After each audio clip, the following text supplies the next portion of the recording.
பசிக்கும் பசிக்கும்ல என்ற தொனியில் நீலகிரி மாவட்டம் கூடலூர் அருகே உள்ள ரேஷன் கடையில் யானை செய்த அட்டகாசம்தான் இது. தொரப்பள்ளியில் உள்ள மொத்த விற்பனை பண்டக சாலையின் கதவை உடைத்த யானை அங்கிருந்த அரிசி, பருப்பு, சர்க்கரையை ருசி பார்த்தது. பொதுமக்கள் கூச்சலிட்டதைத் தொடர்ந்து யானை அங்கிருந்து வனத்திற்குள் சென்றது. காஞ்சிபுரம் காமாட்சியம்மன் கோயில் பூப்பல்லக்கு நிகழ்வில் இஸ்லாமியர்கள் பங்கேற்று பன்னீர் ரோஜா பூ கொடுத்து வரவேற்பளித்தனர். மாசி திருவிழா கடந்த 3ஆம் தேதி தொடங்கிய நிலையில் பூப்பல்லக்கு நிகழ்ச்சி நேற்று நடைபெற்றது. வான வேடிக்கையுடன் ராஜவீதிகளில் வலம் வந்த அம்மனுக்கு தர்கா சார்பில் வரவேற்பளிக்கப்பட்டது. காமாட்சி அம்மன் மீது அணிவிக்கப்பட்டிருந்த மல்லிகை மற்றும் ரோஜா பூக்களை தர்கா கல்லறைகளில் போட்டு வழிபாடு செய்தனர்.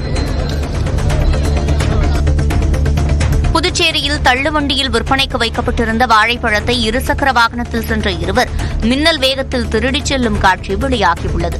அண்ணா சாலை திரையரங்கம் அருகே ராஜாமணி என்பவர் தள்ளுவண்டியில் பழ வியாபாரம் செய்து வருகிறார். இந்நிலையில் நேற்றிரவு 11 மணி அளவில் அவ்வழியாக இருசக்கர வாகனத்தில் சென்ற இருவர் தள்ளுவண்டியில் இருந்த பழத்தை திருடிச் சென்றனர். இது தொடர்பான காட்சி அங்குள்ள சிசிடிவி கேமராவில் பதிவாகியிருந்தது.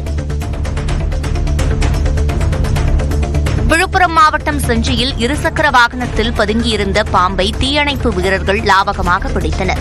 செட்டிப்பாளையம் தெருவில் வசித்து வரும் சசி என்பவர் தனது இருசக்கர வாகனத்தில் பாம்பு ஒன்று பதுங்கியிருப்பதைக் கண்டு அதிர்ச்சியடைந்தார். தகவல் அறிந்து சென்ற தீயணைப்பு வீரர்கள் பாம்பை லாவகமாக பிடித்து காப்பக்காடு வனப்பகுதியில் விட்டனர்.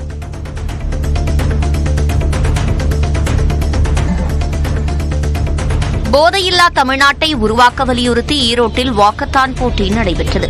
மாணிக்கம்பாளையம் தனியார் பள்ளியில் தொடங்கிய இந்த வாக்கத்தான் நாராயணவலசு, சம்பத் நகர், முனிசிபல் காலனி வழியாக சென்று மீண்டும் பள்ளி மைதானத்தை அடைந்தது.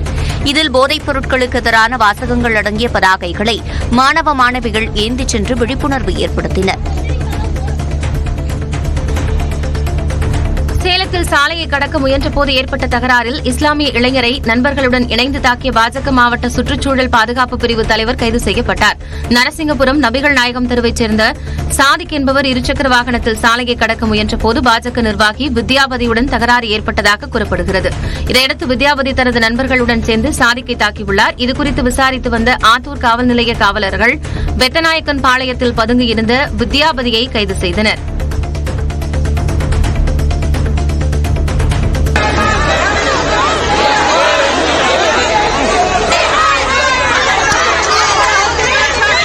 மேற்கு வங்கத்தில் போராட்டத்தில் ஈடுபட்ட பாஜகவினருக்கும் போலீசாருக்கும் இடையே தள்ளுமுள்ளி ஏற்பட்டது. பார் வசதி கொண்ட மதுபான கடைகளில் பெண்களை பணியமர்த்தும் வகையிலான சட்ட திருத்தத்தை திரிணாமுல் காங்கிரஸ் அரசு சட்டமன்றத்தில் நிறைவேற்றியது. இதனை கண்டித்து கொல்கத்தாவில் பாஜகவினர் போராட்டத்தில் ஈடுபட்டனர். அவர்களை போலீசார் தடுத்து நிறுத்திய போது தள்ளுமுள்ளி ஏற்பட்டது.